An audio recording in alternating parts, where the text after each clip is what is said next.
Well, hello everyone. Today's story is about a silly goose, and her name is Petunia by Roger Duvoisin. Now, Petunia learns a very important lesson. See if you can think of what it is as I read the story.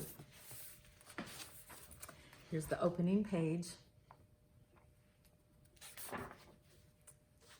In the meadow, early one morning, Petunia, the silly goose, went strolling. She ate a bug here, clipped off a clover leaf there, and she picked at the dewdrops on the goldenrod leaves.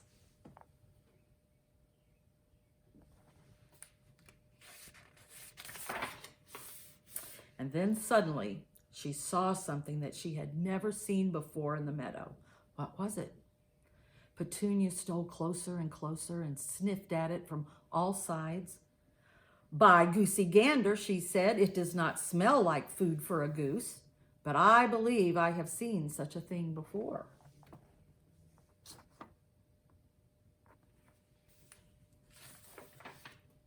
"Yes, I have seen one under Bill's arm when he came out of school.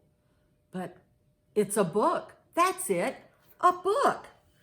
Come to think of it, just the other day, I heard Mr. Pumpkin telling Bill that books are very precious. He who owns books and loves them is wise." That is what he said. "Who owns books and loves them is wise," repeated Petunia to herself, and she thought as hard and as long as she could.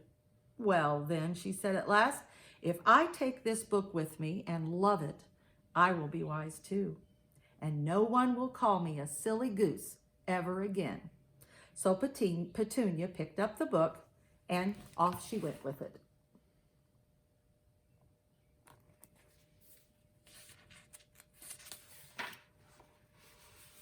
She slept with it. She swam with it. And knowing that she was so wise, Petunia became proud, and prouder, and prouder, so proud that her neck stretched out several notches.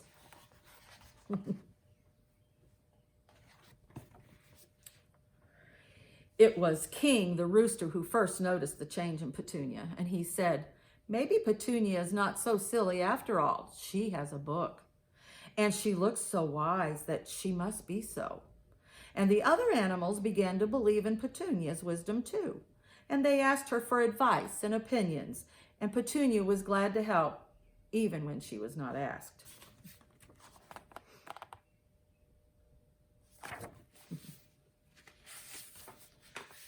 Petunia grew still prouder, and her neck stretched out another notch.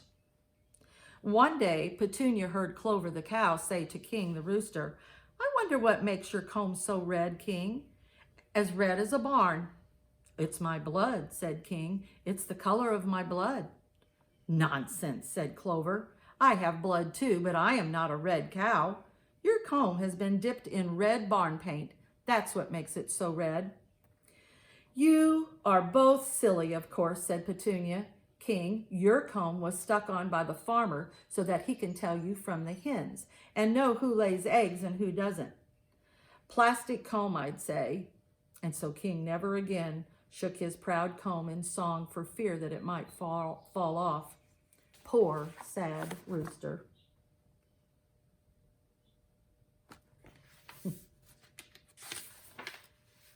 But Petunia had other things to do.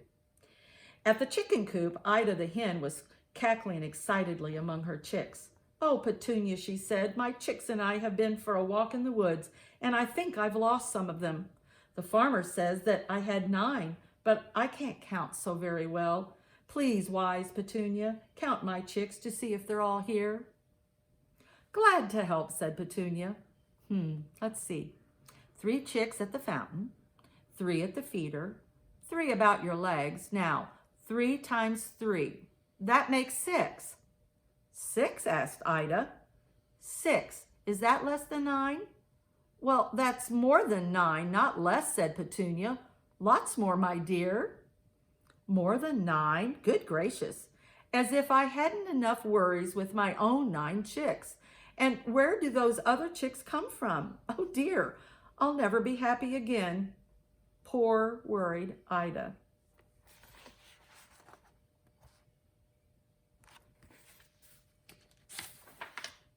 But Petunia had other things to do. In the meadow, she discovered part of Noisy the dog sticking out of a hole in the ground. "Help, help," cried Nosy. "I stuck my head in this rabbit hole and now it won't come out. Help me." "Glad to help," said Petunia. "It's a good thing that I know what hunters do to get stubborn animals out of holes in the ground. They smoke them out. Wait until I fetch some sticks and some matches." And so wise Petunia built a fire in the other end of the hole and fanned it well with the book. Her trick worked nicely. Noisy, choking with smoke, jerked his head out of the hole and ran off howling with pain. His nose was singed by the fire and his ears were cut and bruised. Poor moaning dog.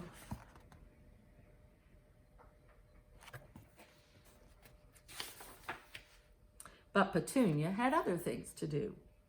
Beside the hedgerow, she met Straw the horse, who was in pain from a toothache. "Petunia," groaned Straw, "I'm dying. Surely with your wisdom you can stop this horrible pain." "Glad to help," said Petunia. "Open your mouth." "Why, you poor Straw, all these teeth? No wonder you have a toothache. Look at me. Do I have teeth? Of course not. So I have no toothache. I'm going to stop that pain right now. I am going to pull all those teeth out, all of them. Now, let me get some pliers." But Straw would not wait for the pliers. He was so afraid to lose his teeth that he never talked of his toothache to another soul. He suffered in silence. Poor, forlorn horse.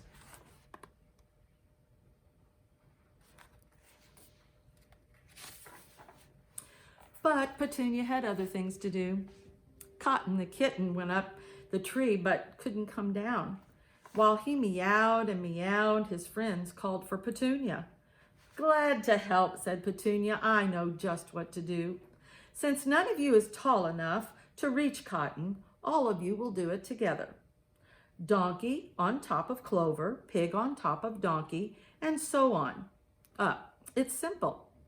So Donkey climbed on top of Clover, pig on top of donkey, goat on top of pig, sheep on top of goat, piggy on top of sheep, turkey on top of piggy, duck on top of turkey, hen on top of duck, and suddenly Clover cried out, "Stop! My legs feel wobbly." And she sat.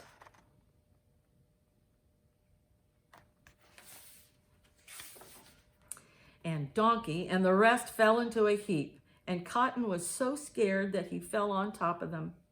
They were all full of bumps. "Well," said Petunia, "Cotton is down." So he was a poor bruised kitten. But Petunia had other things to do. Getting prouder all the time, she felt her neck stretch further out.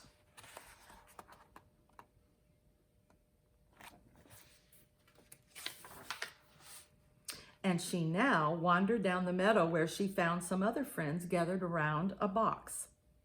"Ah, wise Petunia," they shouted, "we found this box in the ditch beside the road.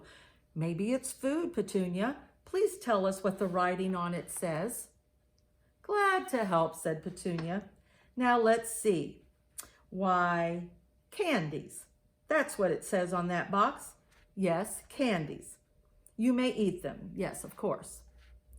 No sooner had Petunia given the word than 7 greedy mouths tore up the box and grabbed the candies out of it. And kaboom! They weren't candies at all, were they? What a sight the animals were. Some were burned. Some were bruised. Straw still suffered in silence. Noisy still moaned. Ida still worried about her chicks. King still brooded over his comb. All the barnyard was in trouble, and all because of Petunia.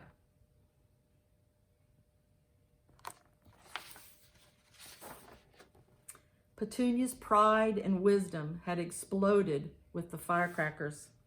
Her neck had shrunk back to its old size and was all bandaged up. She was the most downhearted of all, for she saw now that she was not a bit wise. But suddenly, Petunia spied the book. The firecrackers had blown it open so that the pages showed. She had never seen them before. Now she saw that there was something written inside the book which she could not read. And so she sat down and thought and thought and thought until at last she sighed. Now I understand. It was not enough to carry wisdom under my wing. I must put it in my mind and in my heart. And to do that, I must learn to read.